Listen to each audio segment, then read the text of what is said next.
All right, here on the Second to None podcast, we have a little bonus episode for you, a little bonus with none other than David Pollack, host of College Game Day, College Football Hall of Famer, and of course a former Georgia Bulldog, just like my man TK here. So TK, excited to have David on here with us, and wanted to talk to him about this Georgia-Auburn matchup. David, thank you for joining us here.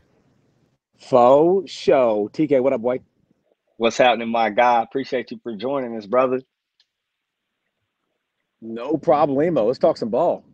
No doubt, no doubt. So we've been previewing this Auburn-Georgia matchup all week. Also, we'll get to LSU, Kentucky here in a little bit. Pretty much, you've been David, previewing it all week, Blayne. Blayne, here's what I want to hear. How is Auburn going to beat Georgia? How is Auburn going to beat Georgia? You've been previewing it all week. Let's hear it. Let's hear it. Paint me the scenario how this works. If Auburn were to beat Georgia, we both don't think there's a zero chance of that happening. But if Auburn were to beat Georgia, I think that what it would have to do is it would have to be an absolute shutdown of Georgia's running game. Owen Papo, who has been hurt, he would have to play above his head, do really well. Him and Zacoby McClain for Auburn's defense, and just that box would have to shut down Georgia's interior run game and then get a couple of turnovers, put Stetson under pressure and get a couple of turnovers, some short field scenarios is the only way I could see it happening. How about you, David?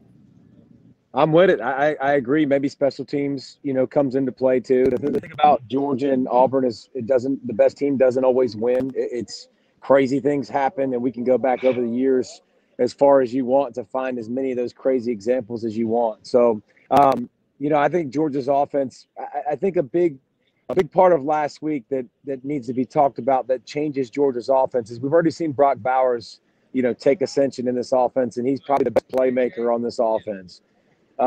What you saw last week is the best blocking tight end probably in the country, Darnell Washington, come back. And you saw when Georgia needed it and they wanted to just run the football every single snap, they could against a good Arkansas defense. That's, to me, it's going to be interesting to watch. I still think Georgia's offensive line is okay, not great yet. Stetson Bennett obviously might be the one delivering, the mail this week again, because JT's been, banged up and not being able to throw as much as he wants to. But I like seeing the Georgia run game go, and I think it was because of Darnell Washington. So I think that their run game is going to continue to groove and get better now. And here's the thing with Auburn: if you've watched them this season, there's a ton of busts, a ton of missed assignments, a ton of bad plays, a ton of explosives where you watch Penn State. They didn't make Penn State earn it a lot of times. They gave them so many freebies. So if you can catch them in a few shifts, motions, catch them in a few of those plays that they've been inclined to bust, then you have a good chance to create some explosive plays and get some points on the board. And I don't know how many you're going to need, but I don't think it's going to be too many. And TK, I know you're as a wide receiver, man, you're wanting to know that matchup between, Jermaine Burton and Roger McReary, Smoke Monday back there in the secondary. So I know you got some stuff for David on that. Yeah, I'm intrigued about that. I'm a little intrigued about those outside matchups. If they're able to, dismantle our run, which I don't think is going to happen, it'd be on those guys' shoulders out wide for those one-on-one matchups and things like that. So what's your take on a Roger McReary? I've been watching a little tape on him. I think he's a baller. I think he's very smart, instinctive out wide. What do you think about that, Cap? I think he's good. You look at Auburn, first of all, their defense over the years, they've always been great in the trenches. That's one thing that you've always looked at and you're like, man, they got a bunch of ace kickers. They got a bunch of guys that are going to kick your butt up front. They're not like that anymore. They're not as listen, you couldn't have a Derek Brown every year, for God's sakes. I mean, that dude was an absolute animal. But Big Cat, when Gus went to Central Florida, he went with him, Big Cat Bryant. So I think that hurts him. So I think they're good. I don't think the Auburn defenses we've seen in the past. I think their secondary is good. But again, how much do we really gonna rely on throwing the football? We didn't throw the football down the field at all against Arkansas. Like, we were very not one bit. We didn't have to. Yeah, and we'll have to eventually. And I think AD's the guy right now. 5 is the guy outside that I think plays big and is very physical. Arian Smith should be back healthy. I think he should be close to getting back healthy. And he's got what, like 4 catches and 2 touchdowns on the season, something stupid like that. He's got, 10, he runs a 10-100 for God's sakes, like just super freaky fast. Kyrus Jackson's starting to get healthy too for this Georgia offense. He's not wearing the knee brace anymore and getting more reps. Last year, him and Stetson Bennett had a great report. I'll tell you what, I like Ladd McConkey. Yeah. I think that dude's a baller. And I know he's special. Well, here's what happens, TK. And this is on the media, and I don't care. I'll say it because I'll say whatever the heck I feel. I don't really care. He's white. He goes on the perimeter. You're like, man, the guy's smart. He coached on the field, really savvy, runs great routes. Like, look at Cooper Kupp, man. That dude's balling Insert in the NFL. Comparison to Wes Welker. Yes, but I think Ladd, I saw on the wall not too long ago, I think a couple weeks ago, he's hit 21 on the GPS this season, miles per hour. So no, he can go. He's not a possession guy. And I remember Kirby, he was talking to me after the Clemson game, and he was like, man, I was hoping Clemson would play more aggressively so I could give some shots to Ladd because he's giving our guys all they can handle. And so I think, he's been a surprise. Got his first touchdown catch, I think, against Vanderbilt a couple weeks ago. But I like him too. And listen, these guys are going to continue to get healthy with Smith, and these guys are going to come back. And I think it could be a really, really good room. I just don't think that's what we're going to be yet. I think we're going to be, run the football, play action, get the ball out of Stetson's hand, use Brock Bowers, who's I still think our best weapon on offense, but it'll continue to evolve. And listen, if we're going to win a national championship, this offense has to evolve, has to get better, has to be more physical, and has to find more guys in the pass game that they can trust to create explosive and big plays down the field. And last thing before we move on to LSU and Kentucky, I was going to say, a lot of people around the national media and stuff, they say, well, if JT was healthy, I would like Georgia to play a lot better. I know that Stetson Bennett is not the prototypical quarterback, but Stetson Bennett has proven, at least to me, that he can play football in the SEC level. The only team that he didn't beat, that he was fully in the game the entire time, was Alabama. So I think would you debunk some of that narrative there, Pollack? I mean, what do you think about Stetson Bennett as the Georgia signal caller? Well, if you've heard me talk about it, I've been very firm, and I love him. I think he's a baller. I'll say this. He makes 1 to 2 decisions a game that makes me want to rip my hair out and go, what the heck are you doing, bro? Last week it was to Bowers on a little corner route. I'm like, what? In the red versus Arkansas? I'm like, that's a horrible decision. And he does. He makes a couple of those that make you scratch your head. But speaking of GPS, he hit 20 on the GPS. He can roll. The first play of the Arkansas game, I love it. We run the little zone read and we pull it, and he runs the football. He can bring you that element that JT can't.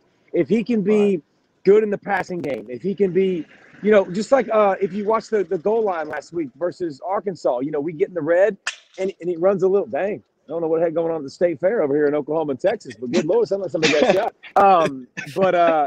He ran a pass run option, in the red area where guys blocked for a second. Bowers ran a quick out. The line releases and he could run a QB draw. He could throw. I think his mobility brings an added dimension to this offense. I think Stetson Bennett is good enough for Georgia to win a national championship. I believe that. I believe that with my heart. I know he's not the 5-star kid. Listen, when you come into a company, Blayne, and you've been at Microsoft and you've been the baller and you come in with all that credibility. It's just like JT Daniel. He comes in as a 5-star. But because Stetson Bennett worked at Walmart and was a walk-on and had to earn his way up, bro, I think he's looked at in a different light. I think the kid can win, and I think he's a guy that you can trust if he can eliminate those couple bonehead mistakes a game. No doubt. And TK, I know you want to talk to David about another wide receiver in another matchup. Your man Kayshon Boutte up there at LSU, hard to guard. You got something for David Impossible on that to guard. Kentucky LSU matchup. Yeah, I like Kayshon Boutte, bro. He's a baller. How the heck is Mark Stoops getting this Kentucky defense to play like that? Number one, they're balling. They're low key balling. They've done a great job in the transfer portal. He's done a great job developing guys. Their defense a week ago obviously played so good against Florida. Florida shot themselves in the foot a bunch too with a lot of dumb penalties and stupid mistakes. Listen, I think Stoops is a guy, they get to 10, 11 wins this year, and he might be getting a big job. I think he's an elite coach. I think he's done an unbelievable job recruiting at Kentucky. Like, that's speaks for itself with what he's been able to accomplish. So that's how they're doing. Listen, Kentucky's offense still ain't great, but LSU's offense sucks. They can't run the football at all. Max Johnson's a stud now. I love Max Johnson. That dude's tough as nails. He will stick his face in the fan and get jacked right in the grill, and he will deliver strikes. Very, very one-dimensional, but so is Kentucky.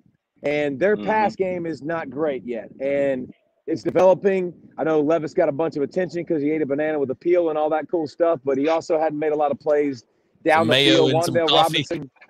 Yeah, I got you. But Wandale Robinson's a man. He's a stud. He's a baller. From Nebraska. Nebraska could use him. That would be really nice for him. Rodriguez can tote the rock. The offensive line is big and physical. If Kentucky can ever get a pass game, and by the way, this is the same comment I made a year ago, 2 years ago, 3 years ago. Leon Combe comes in as OC, and you think it's going to change a little bit. Kentucky still, they don't throw the football great, and until they get two-dimensional and they can beat you multiple ways, they're still going to be a team that you saw against Chattanooga, hanging around, close games. South Carolina, hanging around, close games. Florida, they're going to have to win close ones, and this LSU game I don't think will be any different. LSU's got way more athletes, way better personnel. Right. But Kentucky will be hanging around, and they'll be in the ball game with a chance to win it.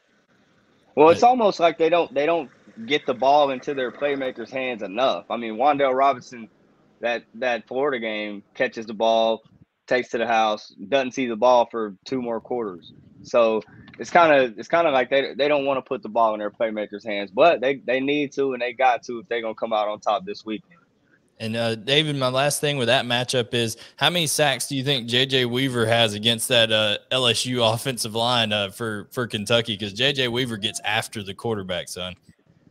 He does, and LSU's awful on the offensive line. It's the worst group I've seen them have in a while. We go back to not being able to run the football. Now you're one-dimensional. Now Weaver's like, hey, they're not even going to run. Now Max will buy time and do some crazy crap, bro. Like, he will – I mean, I saw him throw it with his right hand, against UCLA in the red area. He threw it over his head with his right hand, and he needed to get a field goal and he needed to stop the clock. But I was like, dude, that easily could have been an interception too. So, I think that's like Jared Lorenzen style, switching hands on you. You ain't lying, dude. Bo Nix style last week too. That was amazing from Bo Nix, bro. That was crazy. He made some sick plays. Bo Nix looked like Lamar Jackson Jr. last week.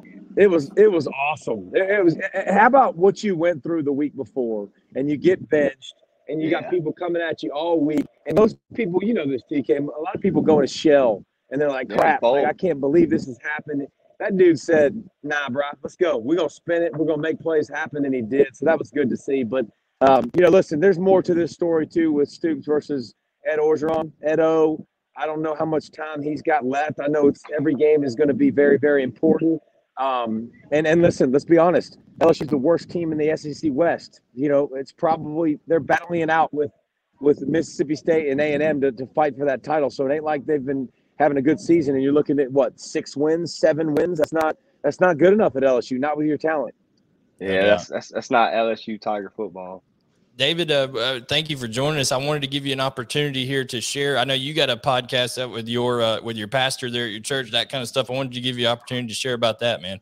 Yeah, man, it's called Family Goals. Listen, we're all on this journey with parenting. A lot of us are on this journey with parenting, and it's just great advice, great nuggets from people that have screwed it up a lot. Like kids in sports is a big subject that we're going to address, and we're going to talk about all the ins and outs of being a great husband, being a great father, and how you can have tangible ways to go try to accomplish that. Man, it's one of the coolest things I've done. And working with my pastor, who's a great dad and been a great dad for a number of years. His kids are older now, and a lot of his kids being in high school or being in college and being married. So now you kind of have that angle, and then me with a little bit younger kids. So Family Goals podcast has been really, really fun.